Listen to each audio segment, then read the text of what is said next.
Curlew Cocktail. This is a story that Curlew Country's put together in the form of a presentation to respond to a question that we and other curlew conservation organisations often get asked.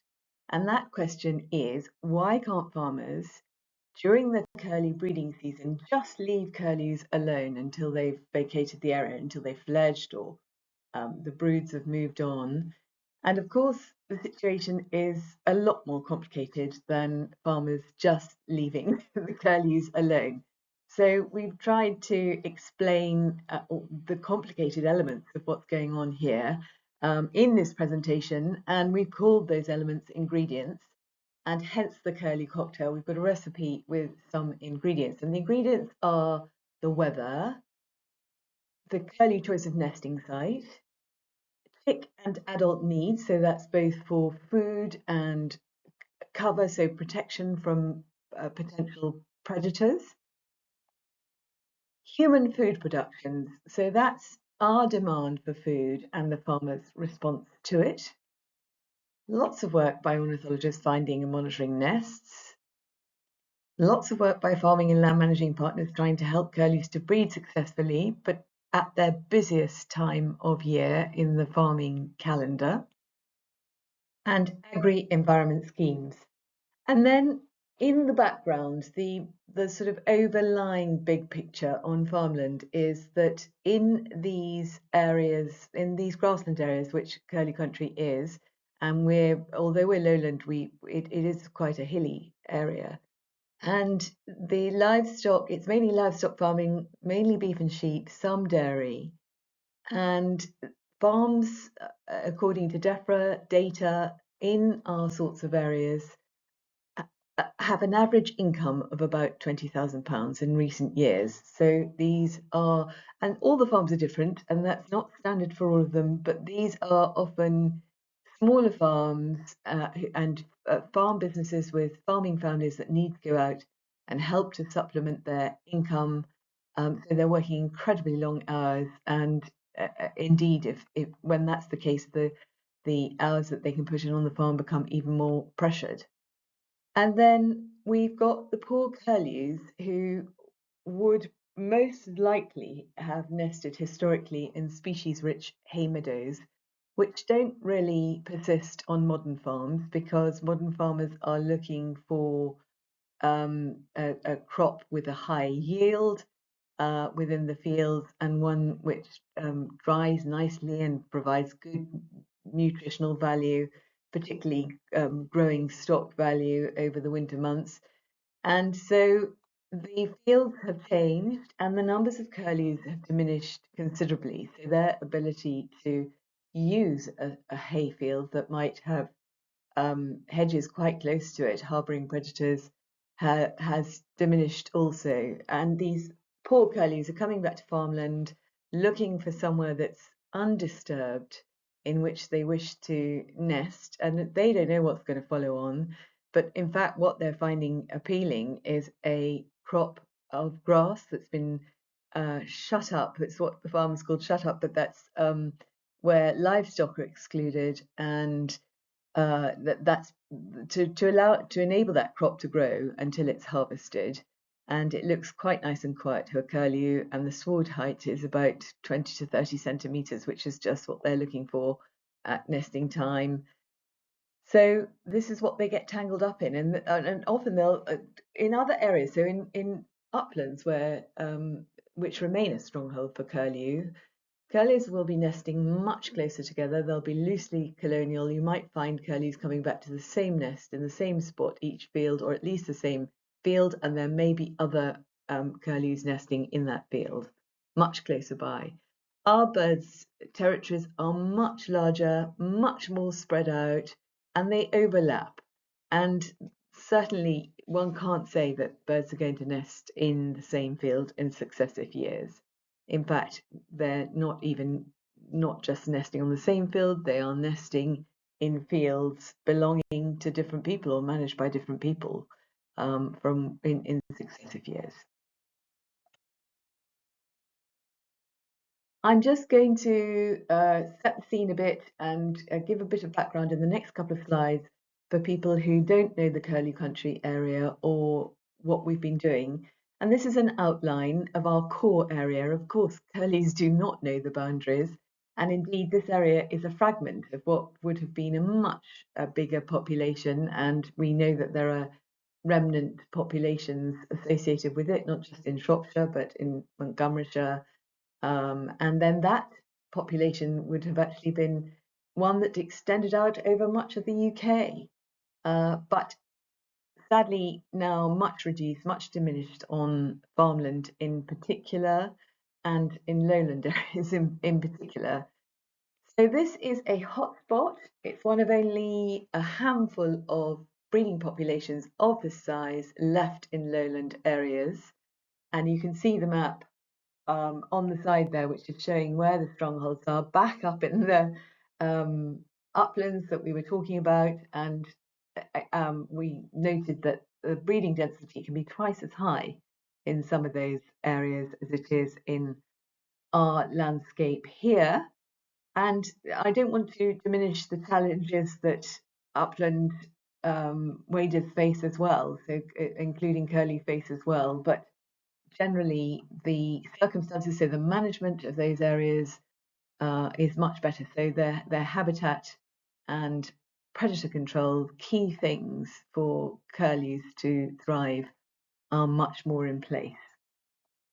But it's extraordinary to think that in our area, senior farmers talk about clouds of curlew and lapwing and perhaps other waders rising up from those traditional hay meadows where they would have worked cooperatively to see off predators, and it wouldn't have mattered that those fields were much smaller and the hedges were much closer and the trees were much closer, and they would have been helped by the fact that the species rich hay meadows would have been cut later than our modern grass varieties, which are grown for crop preservation. So around our hotspot, or within our hotspot, there are hotspots. The birds don't nest absolutely everywhere, and our story takes place in just part of one of those hotspots. Our birds are nesting, they don't tend, although we're hilly, they don't tend to nest up on the moorland, and they want level ground on which to nest. So they are finding often fields which are, as we said, have livestock included from them, and they're away from predator cover like woodland. So they instinctively know that they want to be nesting away from trees and hedges, although the territorial fidelity actually kicks in a little bit there. And so if their if their fidelity is to somewhere where there are already trees, that's more of a problem for them.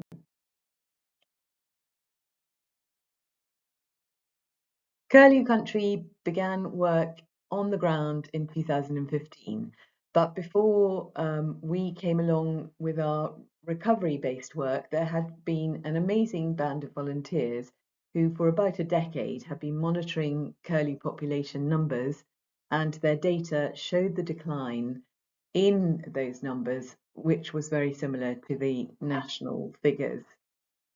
So we wanted to know why have our curlews been declining, and we wanted to work closely with farmers as they were essential to the success of these birds. And we decided to monitor the nests over a period of time to discover what was happening. And in 2015 to 2017, no ticks survived to fledge from the nests that we monitored in that period. And most of them were predated at egg stage, just over 50% by foxes, just under 25% by badgers, and the rest failed for a range of causes. And in the second year, the only 3 nests that got through egg stage and chicks were hatched, chicks arrived successfully, were nests that we had put temporary electric fencing around. And I found out about this through Dr. Andrew Hoodless from the Game and Wildlife Conservation Trust, who knew about someone called Natalie Buscher in Germany who had trialled individual temporary electric fences around curlew nests with good success. And in 2016, those 3 nests were the ones that actually got beyond egg stage. And then in 2017, we wanted to find out a bit more about what was happening to the chicks. So we fenced as many nests as we possibly could, and we applied for a license to take the eggs and incubate them, or at least some of them, and put them back into the nests. And then they were hatched naturally and alongside other natural nests. And unfortunately, the chicks were lost. All of the chicks were lost, apart from in 3 small areas where we trialed interventions, which I will come on to in a minute. And the chicks, we tagged a lot of the chicks. Unfortunately, a lot of those tags were lost or taken out of range, but we did find tags that had been dropped below perch posts, posts of avian predators, and tags that have been through foxes, and tags which suggested that both avian predators and foxes were playing a part in the demise of the chicks. But subsequent studies have also shown that a smaller or a small portion of chicks are also lost to malnutrition and hypothermia. And anecdotally, what we realised was that if our chicks had survived and they had been going around as a brood with their parents, with the adult parents, they would have accidentally got caught up in agricultural activity, particularly grass cropping. So we knew that these were the key issues that we had to address: predators and entanglement with farming activity. And in 2017, we actually started on that work. So we worked with a farm business manager, and we worked with farmers when we found curlews in their fields and they were about to cut their grass. We went to them and said, look, please can you help our curlews, and we are going to pay you to do so, so that your farm business doesn't just lose out. And that payment is not just the cost of the crop, it's the ongoing cost to the farm business. So it's the cost of getting the mowing done a second time at a later stage, and the cost of not being able to put stock on that field when you want to, and so on. There's a knock-on effect there. And we also trial predation control in those areas, nest protection, including lethal fox control, because we knew that foxes were causing a big loss for both eggs and chicks. And from those 3 small areas, chicks were able to successfully fledge back into their natural environment. But what we realised was that this was a bigger thing than we would be able to affect at landscape scale. It needed to be done at landscape scale. These are birds that are using a large landscape, and through agri-environment schemes. So farmers needed to be supported for helping curlews, which they very much want to do, and they also need support for the essential predator control and nest protection. Country going to do? Hang around or not hang around and just watch its local curlew population die out? That was not where we wanted to be, where the farmers wanted to be, or indeed the wider community wanted to be. So we applied for the first UK license to Head Start. And head starting is a technique whereby from nests, in our case nests that we know are going to fail, the eggs are taken and incubated and reared, and then the resulting chicks or juveniles are released back into their natal landscape. And over the years, we've now released just one short of 150 chicks, I think, back into the landscape. And to us, although this is a desperate measure, this is the only way we had of saving our significant lowland curlew population until the policy and the agri-environment schemes were in place to make the changes necessary. I'm just going to talk a bit about the sequence in which the nests were laid, but before I do, I want to reinforce the knowledge that in our area, curlew territories are much larger than they are in, say, upland areas where the management is better and birds know that they can come back to the same area each year and that it will be almost the same as when they left it the previous year. Curlews in our area don't know what they're going to come back to. They don't know whether there will be livestock where there was a grass crop before, or there will be different livestock, and so on. And their territories are larger and they overlap and they're much more fragmented. But a bird in Curlew Country on farmland could nest anywhere in one of these fields, or in any of the fields, or in any of the fields around, or it could be a different bird with the same sequence of possibilities. Our first nest was this one here, and you can see those lovely 4 eggs, and it was within a hay crop.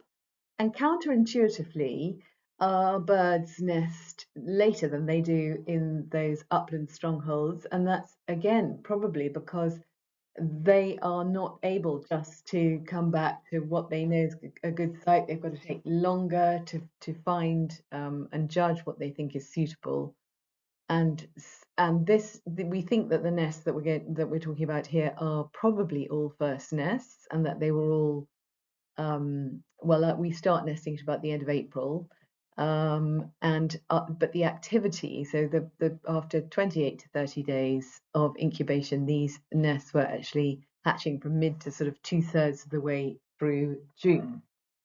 And the second nest is actually the nest belonging to the hero of our story, and he is one of our head-started chicks from 2019, who is in his 3rd successful breeding year back in Curlew Country, and there are 4 more lovely eggs, also in a hay crop.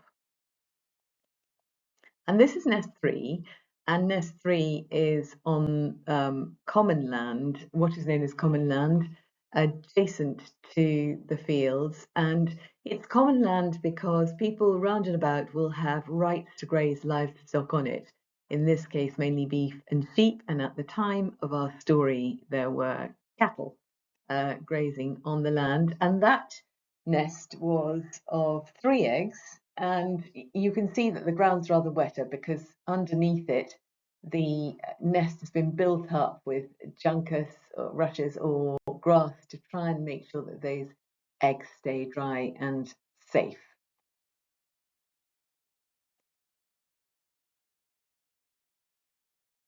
This is where things start to get a little more complicated because we factor in the land management. And we're going to start with Farmer 1 here, whose land is bordered in yellow, and he actually manages the field that our head-started hero male formed his nest on with his partner. This is a hay crop, and it's actually divided into 3 small paddocks, but all still destined for hay. The paddocks are more about later on in the year when he grazes stock in there.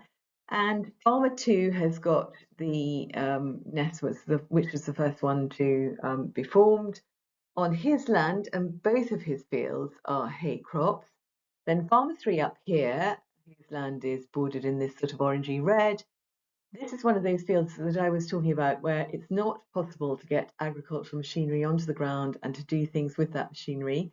So this is a wetter field, and we've shown that by putting some juncus or rush on there. But this is a field on which the farmer grazes cattle and sheep, and at the time of our story, cows and calves were grazing on the land. And then over on the common ground here, we actually had cattle grazing on the land. But there's a further layer that we've put in here. This is a partially hatched field because we think that this might have been an area that used to be in Agri-environment scheme but is no longer. But this fully hatched field here, so one of the 2 belonging to Farmer 2, does have an Agri-environment scheme on it. And the requirement of that Agri-environment scheme is that this farmer should not cut his grass crop until the middle of July. And the activity here was, I think I said, was sort of half to 2/3 of the way through June. So this was a field that could not be cut until much later than that. But the idea of that is that from a first nesting attempt, the chicks will have a chance to fledge. But I have to say again that in curlew country, where nests fail quite quickly and birds are having several attempts at trying to nest, we've had birds as late in the season as the middle of August. That was exceptional, but we are often seeing birds in July until the end of July, and so sadly, even that date would not be suitable for those birds. And sometimes the weather, one of those ingredients in our recipe, is we'll talk about it not being beneficial for farmers, but it can be the same for chicks. So sometimes it's worse, and sometimes it's better for chicks. And sometimes, if it's cold earlier in the season and grass does not grow quickly, then chicks are actually more likely to survive in cover that's a bit longer later in the season, and a second or later nesting attempt might be more suitable for them. This slide is really showing the nest updates, and nest one here failed. And when we examined the eggs, we found that the eggs were all underdeveloped, but also at different stages of development. So very strange, and we don't know what was going on there, but sadly, that nest failed. Nest 2, our head-started male, there were 4 eggs in that nest, and 3 of them hatched. And then nest 3, over here on the more species-rich grassland, there were 3 eggs in this nest, and 2 of them hatched. And how do we know all this? Well, this year Curlew Country was taking part in something called the Curlew Solutions Trial, and this initiative was a partnership between the British Trust for Ornithology and the Curlew Recovery Partnership, and it was funded by Natural England Species Recovery Fund, and it was doing work similar to the work that we did back in 2015 to 2017, but looking at a much bigger sample size across England, so looking at uplands and arable land and river landscapes as well. And Curlew, Curlew, he does get called Curlew, but Caleb Stradling, our assistant ornithologist, was out monitoring with Tony Cross, our consultant ornithologist, as part of that trial, but also in Caleb's case, he was producing a dissertation as part of his MSc work for the University of East Anglia, where he was studying earlier on in the year. And his dissertation was looking at how curlews and their broods used habitat. And to do that, he was following each brood around every day. So he was really closely monitoring these chicks, but like all good monitoring, mainly at a distance, so that he didn't have to disturb the birds. This gets trickier as the season goes on. So once the chicks arrive, the grass sward is higher, and it becomes much more difficult to see those little fluffy bundles in a grass sward. So, and it takes time and patience to just get glimpses of them, and it's equally difficult to know how many are left in the brood. But that's how we knew what was going on from day to day.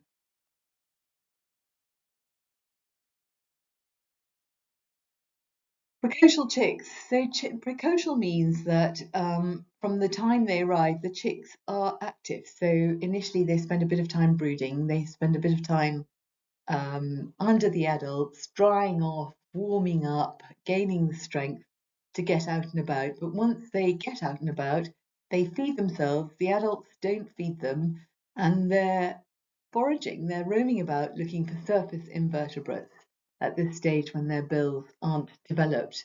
And the adults are on guard, really. So they are sort of guiding the chicks towards food, but they're also protecting them from threats.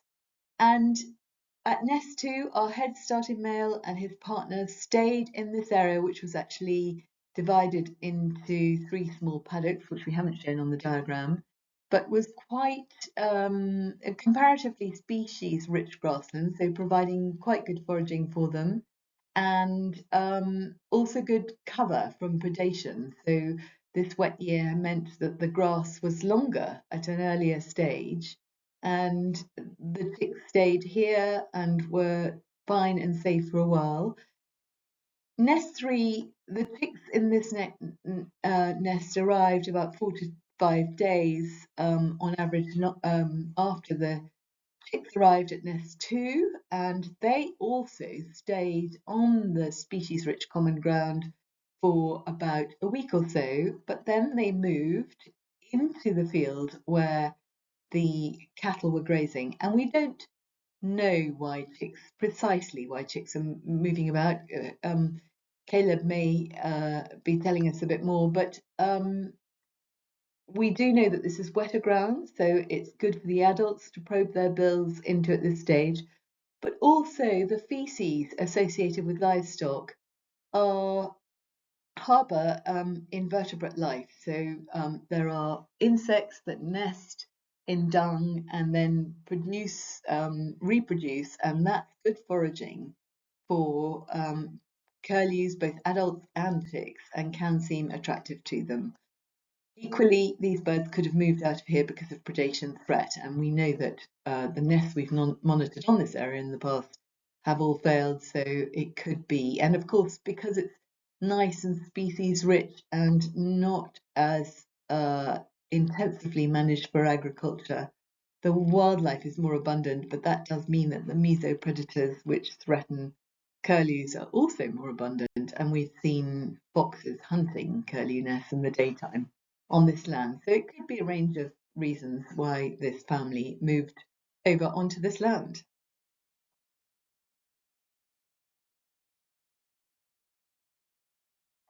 And very shortly after, our curlew family from nest 3, 2 adults and 2 chicks, moved on to the field grazed by cattle belonging to farmer 3. The family at nest 2, so our head started male, his partner, and we think 3 chicks, also moved on to this land. Don't know the sequence of events here.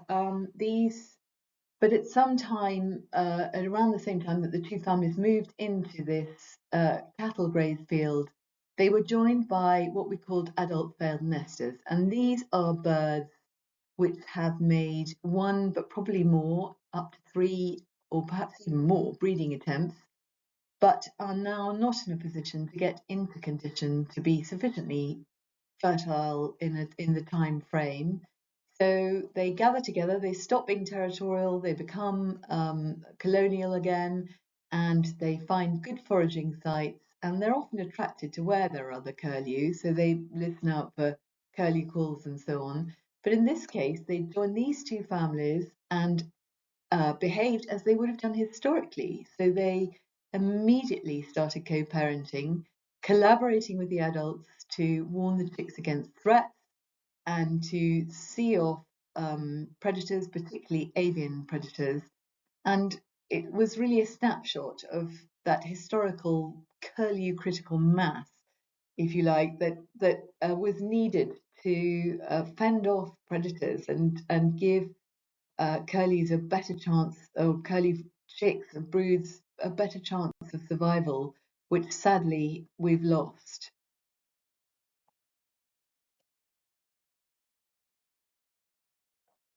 Whilst Caleb was out, what seemed to be from dawn to dusk in the curlew breeding season, he couldn't be everywhere at once, so we're not quite sure of the sequence of events here. What we do know is that our non-breeders, so our failed breeders, started to behave a little bit more disparately. So they would go off and graze in adjacent fields in 1s or 2s or 3s, and then they come back into the orange bordered field belonging to Farmer 3 where the cattle were grazing and our other families were. And at around the same time, these more dramatic events happened. And the first thing we noticed was that our family, Curlew family 3, sadly that brood was lost. And what we think is that the adults set off with the failed nesters who soon after our last flight got on their way onto migration following that sort of rather more disparate activity, but they set off on migration to those winter roosts, which are either in estuaries or inland wet areas.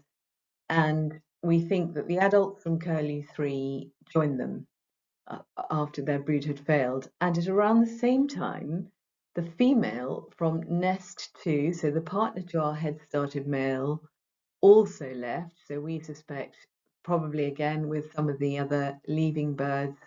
And this is quite typical behavior. The female leaves before the male. The female is the one that has had to be fertile and produce the eggs and shares the incubation and the guarding with the male. But obviously, this is a bird that's more nutritionally depleted and needs time to build up strength for that long migratory journey.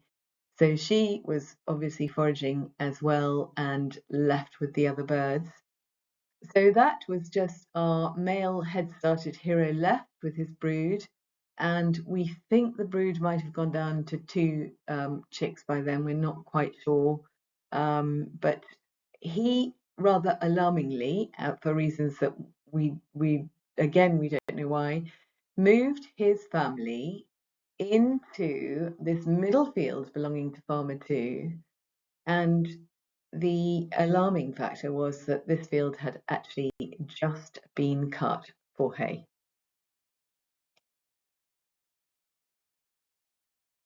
The old saying, make hay while the sun shines, is literal. Farmers who are making hay need a dry spell of weather and a warm spell of weather to dry out their crop, and to do this is cutting it on one day, turning it on consecutive days, and then baling it and taking it away safely to be stored in a barn somewhere. And if you feed wetter hay to livestock, that hay might have gone mouldy or got some other horrid condition unsuitable for livestock. And indeed, livestock often reject hay that isn't in best condition for them. But there's another reason. You might have heard of hay barns spontaneously combusting, and that's when the hay is wet and it warms up too quickly and actually catches alight.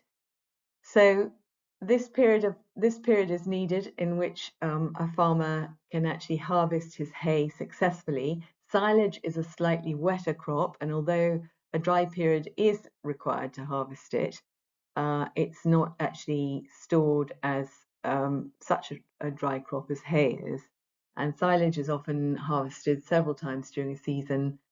These hay crops were only harvested once, and perhaps a bit later in the season than most of the silage crops had already been taken by then. So the other factor that's involved, it's a combination of factors that a farmer needs, and he is looking out to cut his hay at a certain growth stage. Just like us, when we eat fruit and vegetables, we are wanting to eat them at a certain growth stage, and that tends to be when they're ripe, which also tends to coincide at a stage when they're going to provide the best nutritional value for us. And that's the same with the farmer and his grass. He is trying to get a stage of nutritional value which best suits his livestock, and he wants to cut his grass then, and so he's looking out for that window of fair weather in which to cut his grass in. Caleb found that this farmer had cut his hay crop. He came and told me, and my heart sank because I knew that this farming family had other jobs during the day and they weren't easy to get hold of. But obviously, I would try and do so as soon as I could. Caleb went back out on his rounds, watching his broods, and went past the field, only to find that the farmer was already there, turning the hay. So the hay must have been cut after Caleb had been round the day before, and the farmer was out turning his hay. And I rushed down to talk to the farmer, and he was understandably pretty upset. And he was upset. He didn't even know the Curlew family were in the field, and that's quite understandable again, because the male will have been signalling to the chicks, telling them to hunker down and keep out of harm's way. he will have been possibly trying to lure potential threats, including, well, obviously the farmer hadn't seen him, so not in this case the farmer, but other predators away from the chicks. He might even have been hunkering down himself, trying to hide from the danger and trying to give the position of the chicks away whilst wanting to stay with them. And that would have happened possibly even before the farmer came through the gate into the field with his tractor. So he might have come through a gate, and he might have come through another gate to get there over here somewhere. And just the sound of that latch or the sound of the tractor might have put the male curlew into extreme chick guard mode. So what we agreed with the farmer, who had taken a day, so he'd taken a day off work so that he could get his hay turning done, and he couldn't reverse that, and he'd only got a limited window of fair weather in which to cut his hay crop. And we agreed with him that he would, the hay was cut in rows up and down the field, and we agreed that he would start turning his hay from in the area that was furthest away from our curlew family, which was actually over here at the time. And then Caleb would try and usher or push the family back out into the field that they come out of, which was the only place that we could get them back into. Not ideal, because obviously they'd chosen for whatever reason to come out of that field.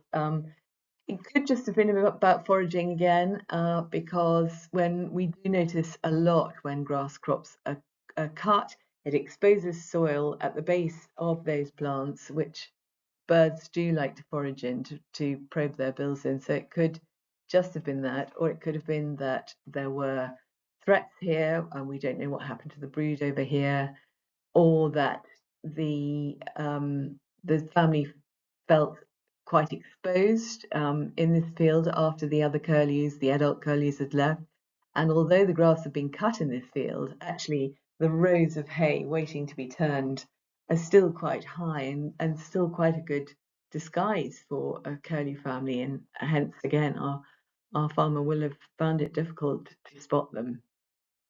So that's what happened, and that was successful. But there was another twist to this tale, and the twist is this: that this farmer, who owns these two fields in blue, which are part of the story, as I mentioned before, had an agri-environment scheme on this field, and that meant that he couldn't cut that crop until the middle of July, and this was happening about 2/3 of the way through June. And what had happened the previous year, it's hard to remember that 2023 was also quite a wet year, given the year we've had in 2024. But when the middle of July came round, the weather was poor, it was raining, and it just rained and rained and rained until he lost all the nutritional value out of this grass crop. And in fact, he couldn't get onto the land and harvest the crop, and he lost his crop completely, and he had nothing to feed his livestock in over the winter months.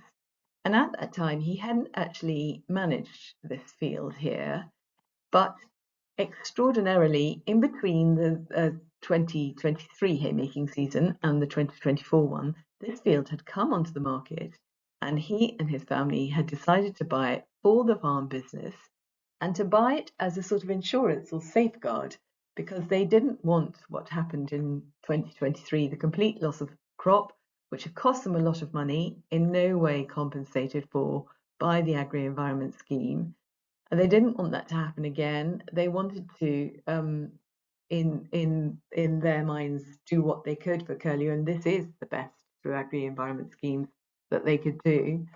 But they wanted to know that they could take a crop and not suffer the consequences of that again. So unfortunately, we can see that the Agri-environment scheme is not working for the farmer and not working for the curlew here.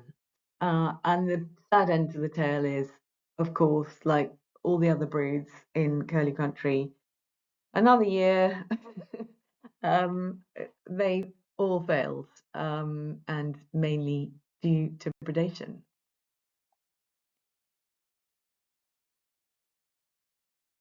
So that's it. Quite a lot of punchy ingredients in our curlew cocktail, and I'm just going to put a little umbrella in here. I'm being a bit facetious because we often think of curlew as an umbrella species, and by that we mean if there was beneficial management for curlew, then that management would deliver multiple other environmental outcomes. So not just greater biodiversity, so a suite of other species, but things like soil quality and water quality.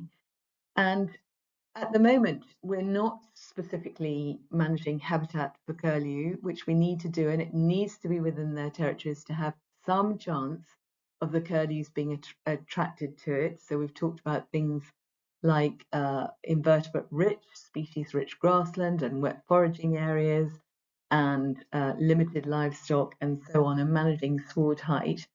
But if a completely new habitat is created, we understand that it can take, through experience of others, it can take curlews a long time to find it if it's not close by or attractive to them. So it's not a simple situation, but it is one that we could start on fairly quickly and start to measure all those other benefits that could be provided.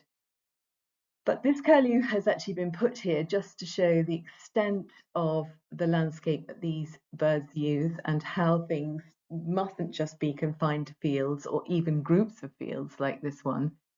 The work must be at landscape level. So we can see here that farmers need to collaborate because the birds won't be nesting in the same place or even on the same land each year. So for interim measures like farmer reward for crop sacrifice and organising predator control and so on, there needs to be a collaborative farmer and land manager cluster effort across the landscape.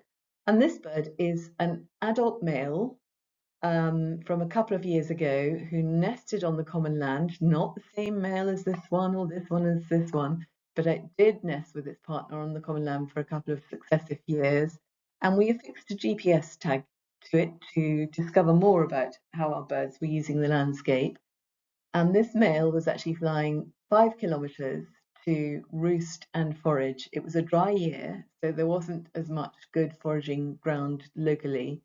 But this bird was doing that regularly, and it just demonstrates that we need to think creatively about how these birds use the landscape, how farmers need to collaborate, farmers and land managers and conservationists working with the birds all need to collaborate to best effect to make sure the farmers don't lose out, but the birds are successful in breeding. And we know that there are agri-environment schemes which span across the landscape, which involve farmer clusters, but at the moment the configuration is not right. It doesn't accommodate curlews and their journey to recovery. There are lots of great people working on it, so there is hope, but sadly we're not there yet. And again, it's this race against time. We need to get there before we lose these birds altogether.